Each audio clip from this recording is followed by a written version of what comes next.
Hi, everybody. It's Peter Schiff, and it is Monday, February 1st, 2010. And I'm out here on Paradise Island off of Nassau in the Bahamas.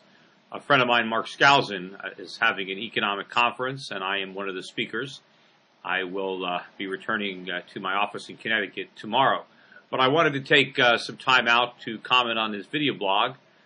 Basically, last week we found out that Congress, or the Senate rather, voted to confirm the re-nomination of Ben Bernanke to a second term as Fed governor.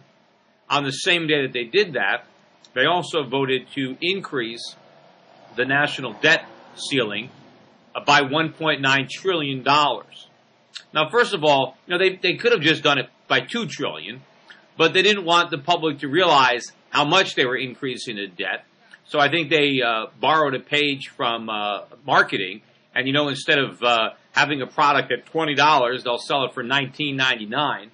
They wanted to stay just under $2 trillion, but $1.9 trillion is practically $2 trillion. But I don't think it's a coincidence that on the same day the Senate voted to increase the debt ceiling by close to $2 trillion, that they also reconfirmed Ben Bernanke. After all, in order to borrow that kind of money, Congress, the Senate in particular, knows that they're going to need the cooperation of Ben Bernanke. He's got to keep those printing presses running 24/7. Ben Bernanke has to step up to the plate and buy up a lot of those treasuries by printing money and monetizing the debt. And also, Ben Bernanke has to keep interest rates artificially low so that the government can afford to make the interest payments on that debt. And I'm sure that one of the reasons that Ben Bernanke was reconfirmed for another term is because he probably assured the senators that in exchange for their votes, that he would be highly cooperative in their efforts to run up the deficit. And so we get the worst of both worlds. We get Ben Bernanke sworn in or nominated for another term, and we get a reckless Congress. Unfortunately, what we need is real independence at the Federal Reserve. We need a Federal Reserve that will refuse to monetize government debt, that will raise interest rates and force politicians to act responsibly. Of course, maybe if we can elect some senators that would act responsibly on their own, they wouldn't need the Federal Reserve to do it for them. Unfortunately, the American public is being failed on both levels. We're getting failed by our politicians and by our central bankers. Speaking about a failure from our politicians, this morning I read news of the budget that Barack Obama was proposing. The government is now going to be spending a little over $3.8 trillion. That's the federal budget. And that budget includes $1.4 trillion in borrowing, in deficit spending. So here you have President Obama in his State of the Union address saying we need to tackle the deficit. At the same time, he's proposing a budget with a $1.4 trillion deficit in 1 year.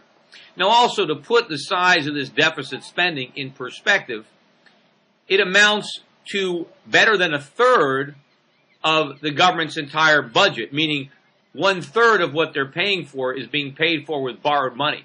But another way to look at it is for every dollar the government collects in taxes, the government is spending $1.60. Think about that. It's like a family. If a family earns $100,000 a year, they spend $160,000 a year. That they're spending 60% more than they're earning. In the case of the federal government, the government is spending 60% more than it collects in taxes to fund its expenditures. I mean, that's insane. How can that possibly be? How can a government collecting $2.4 billion in taxes borrow an additional $2.4 trillion is their tax revenues, and then they borrow another $1.4 trillion to finance their spending? Obviously, we've raised living beyond our means to a whole new stratosphere. And there are going to be dire consequences from this level of fiscal irresponsibility. And if the president is still talking about this spending freeze that's going to take place a year from now on less than 20% of a budget that's growing out of control right now. If the president really were serious about cutting spending and addressing the deficit, he'd be doing it right now. He wouldn't be proposing this massive federal spending bill and this huge deficit. Now, I know the president likes to say, but we have to wait until the economy is in better shape before we rein in deficit spending. No, the economy is going to get in worse shape specifically because of all this reckless spending. We need to address this spending right now before the economy gets any worse, because we're never going to have a real economic recovery.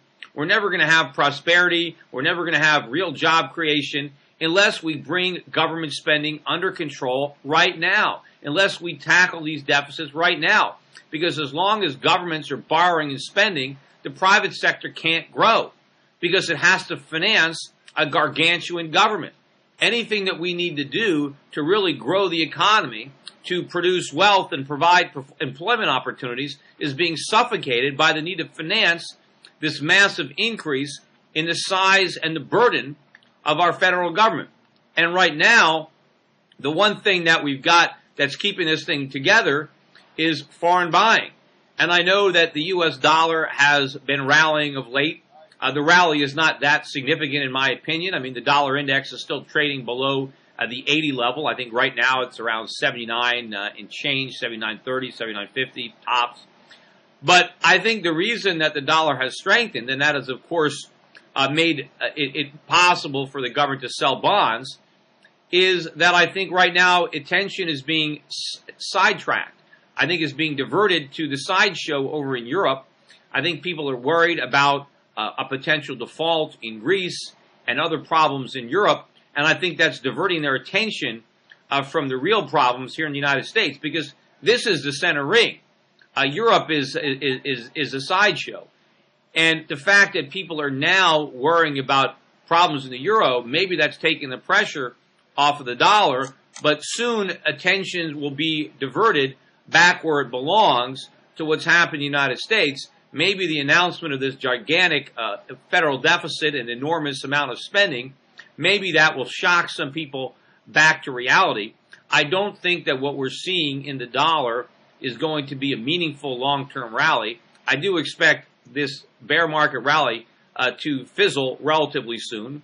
At the same time, you're going to see a resumption of the increase in the price of gold and the price of oil and the price of other commodities, and that's going to bring a lot of pressure to bear on the federal budget as people begin to appreciate the gravity of these deficits and their effects on inflation and on interest rates in the United States. Anyway, that's it for today. I will be back in Connecticut, out of the sunshine and the palm trees, back into the cold and the snow, and I will be blogging again, maybe as soon as Wednesday. Anyway, take care, everybody, and I will be back soon. Bye-bye.